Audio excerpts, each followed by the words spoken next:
Right now at noon, mothers in Kansas City rise up against gun violence. It's a little cooler for you as you head out for your noon lunch break, but it could be a lot colder, and unfortunately, it might get that way. We'll talk about that forecast coming up. Cleanup gets underway in the tornado-ravaged community of KOAM, Oklahoma. We take you there. The 4 states' most watched news starts now. The Missouri House advances a bill allowing people to carry concealed weapons onto buses and into churches. This is KOAM News at noon. I'm Tanya Bach. Topping our first 7 minutes, an amendment proposed by Neosho Republican Representative Ben Baker gets the green light on the Missouri House floor. Now, House Bill 485 is a sweeping firearms bill that would allow concealed guns on public transportation and in churches. Currently, people need permission to bring firearms into places of religious worship. The bill would allow people with concealed carry permits to bring guns inside churches, synagogues, and mosques, regardless. Another provision in the bill ensures that gun stores are considered essential businesses, and that means the state and cities cannot order them closed during emergencies such as the coronavirus pandemic. Well, following the shooting of a 16-year-old last week, a group of mothers in Kansas City say they've seen enough when it comes to gun violence and are now making their voices heard. Adriana Diaz spoke with mothers who say the fear terrorizing families is unbearable.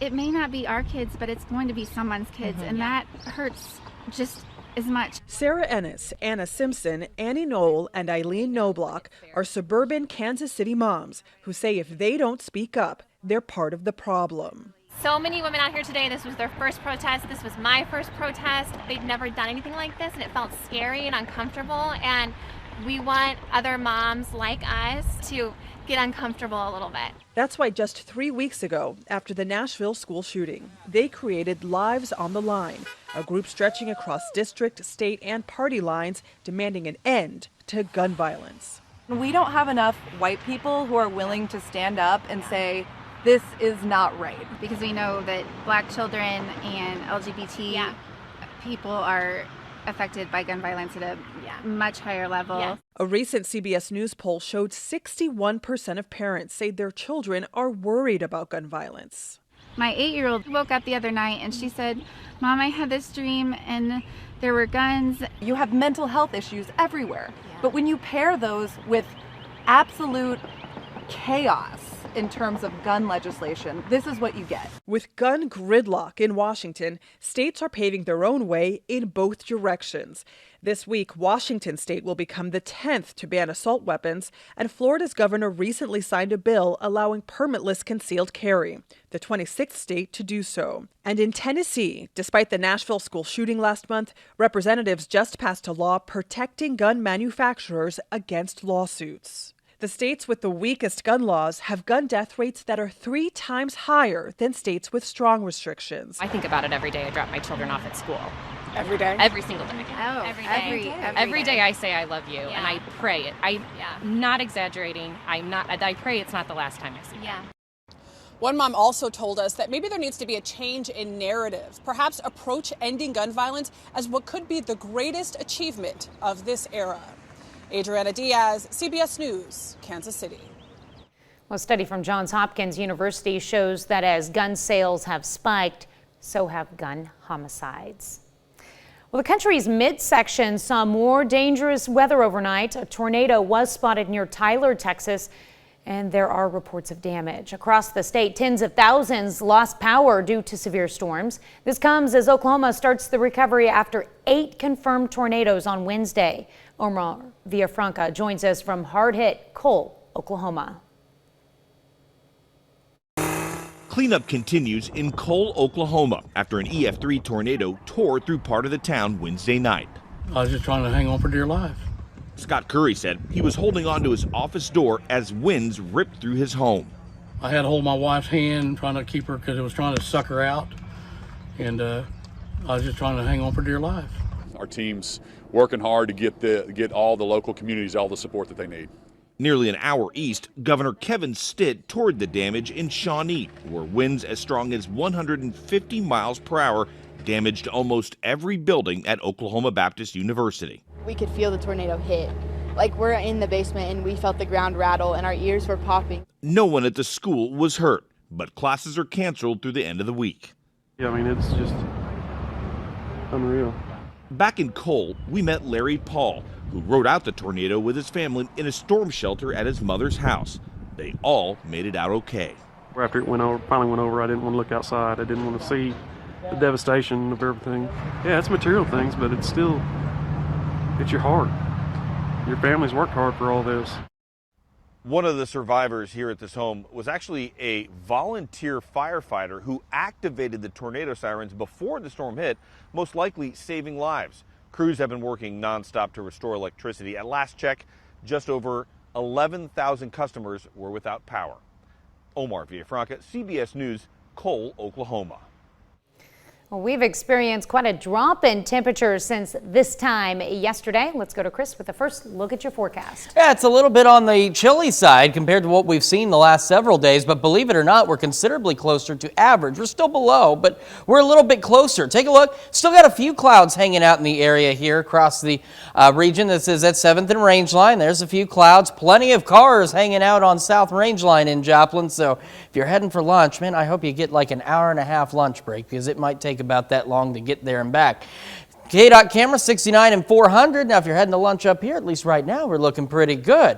All right, well, here's what we do have, though. We have this freeze watch, and it officially goes into effect late tomorrow night and runs through Sunday at 9 a.m. for all these counties in blue. And we'll talk more about that here in a few more minutes. Now, not quite freezing, as we saw yesterday, starting at 53, making it to 74. So see where we're not too far off of average on either side of this. And thankfully, not near those records, but boy, it is going to get chilly coming up.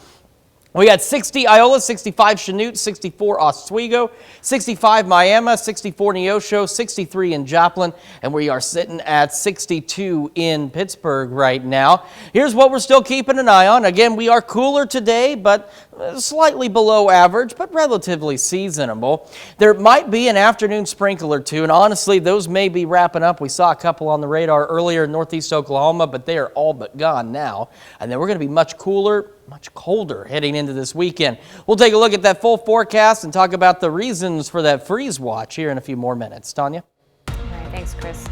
The Supreme Court has a self-imposed deadline of midnight tonight to decide the fate of a very commonly used abortion pill.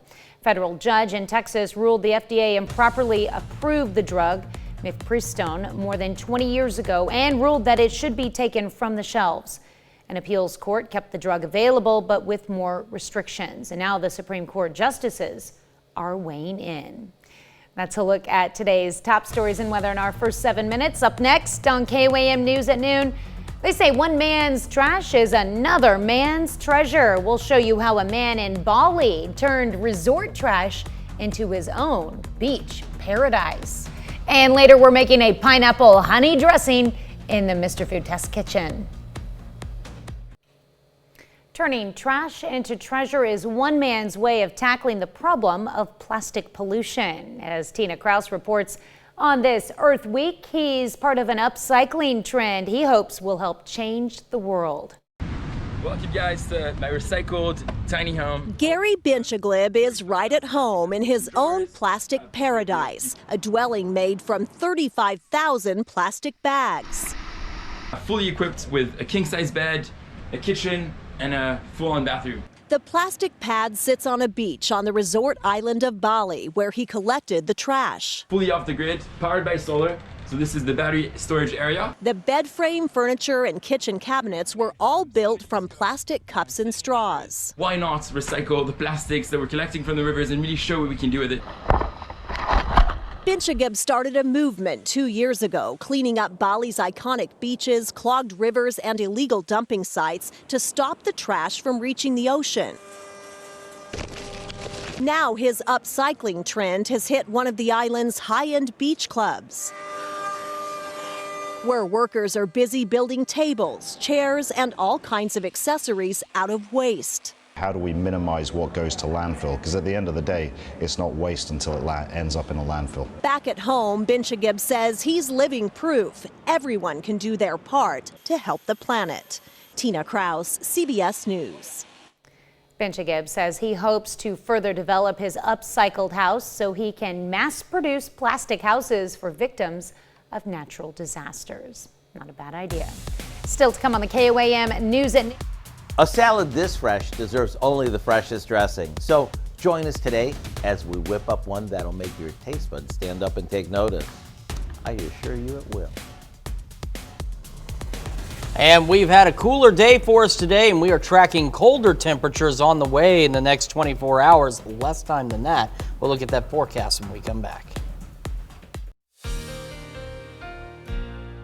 Well, it's been a little bit cooler for us today, below average, and unfortunately we are going to remain below average for the next several days across the area. Right now in the Skywatch Storm Tracker, the most it's really showing are some clouds, and of course those are on their way out of here. We did have a couple of stray showers in northeast Oklahoma and even a couple in between Joplin and Neosho near Gateway Drive, but those have since dried up and they are gone. What has not gone away though is this freeze watch. It's all the counties in this bluish color here. It kicks in officially late tomorrow night and runs until Sunday at 9 a.m. And that's because it obviously is going to get quite cold. And we'll talk about how cold it's going to get here in a moment. Look at this sky though. It looks lovely. Plentiful sunshine, some clouds out there, blue skies behind that. Looks pretty good. The traffic, again, it's moving. It's in motion. Even though sometimes it looks a little hazardous, but at least we're not out there. As if you're at home watching this, you're not out there in this, and that's probably a good thing. SMODOT camera, of course, 20th and Range Line looking to the south. KDOT camera 69400, as mentioned, there's a few more cars on the roadway, and that'll be the trend for the rest of today. Now back home, 7th and Range Line, we're partly cloudy, 63 in Joplin, west-northwest breeze at about 9 miles an hour. And as we take a look at currents in Pittsburgh, 62, north-northwest breeze at about 10, and the clouds already beginning to clear out of southeast Kansas. As we head into the rest of the afternoon, we're still looking to make 65 as the high.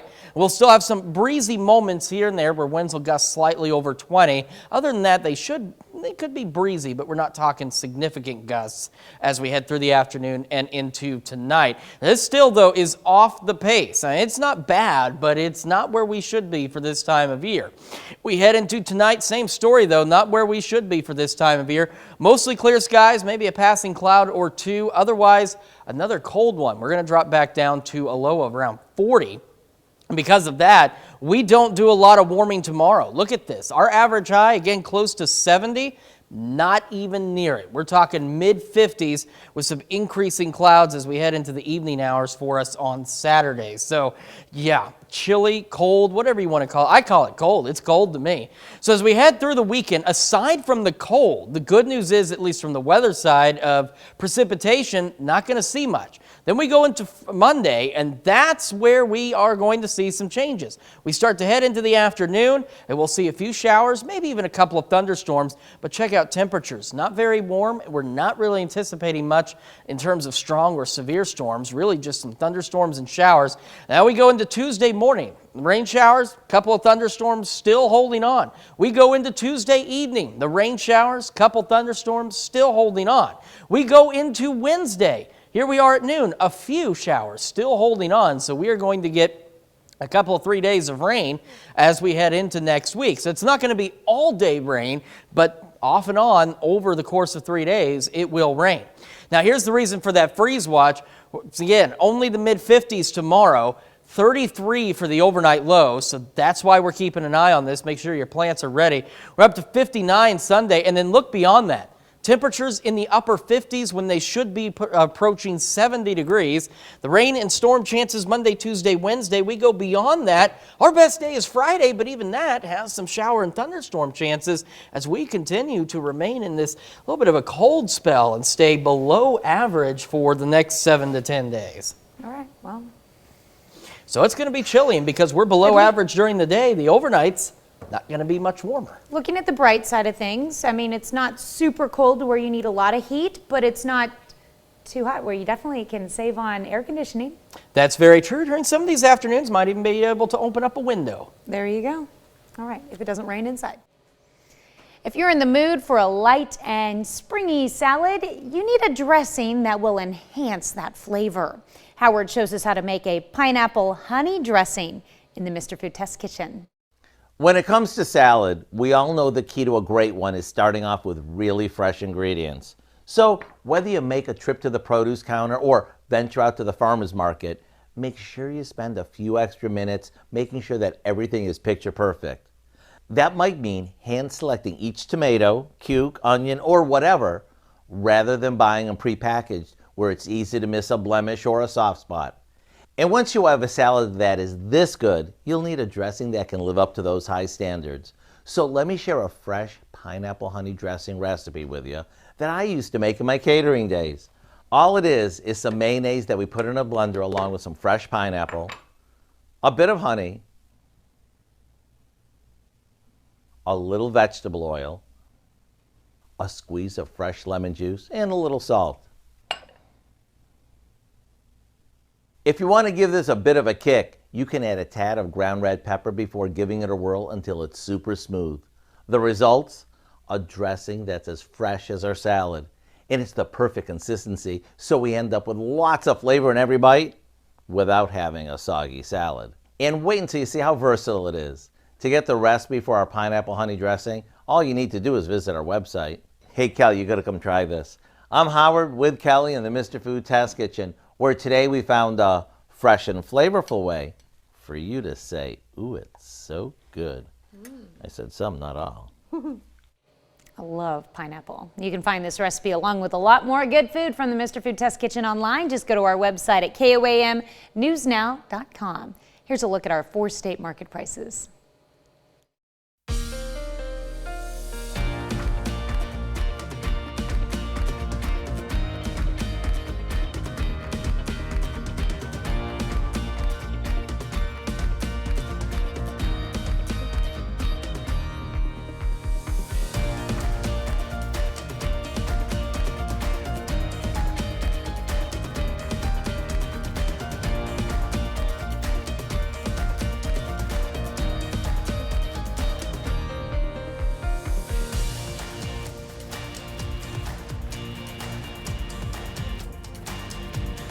All right, we want to remind everybody we've got this freeze watch for the counties in that bluish color. Kicks in late tomorrow night, runs until Sunday at 9 a.m. And that is because, well, it's going to get downright cold.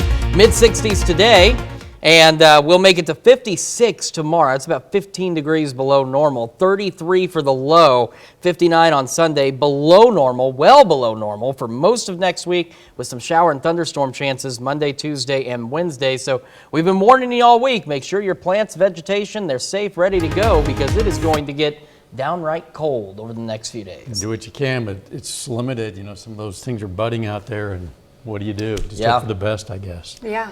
Oh, wow. Well, just do what you can, like you said. Keep them warm. What do we have coming up tonight at 5? Well, a lot at 5. For starters, do you take supplements or do you feel you get enough nutrients in your diet? In Health Watch, we're going to look at new research showing the use of dietary supplements in the U.S. Plus, after a slow start for the year, the city of Joplin is seeing an increase in building permits, particularly in the month of March. And artists, musicians, and several organizations are showcasing their talents at the Pittsburgh Art Walk. A good day for that. A lot more, of course, is coming up today on KOAM News at 5. All right. Thank you, Dal. Thanks for joining us for KOAM News at Noon. We'll see you right back here at 5 o'clock.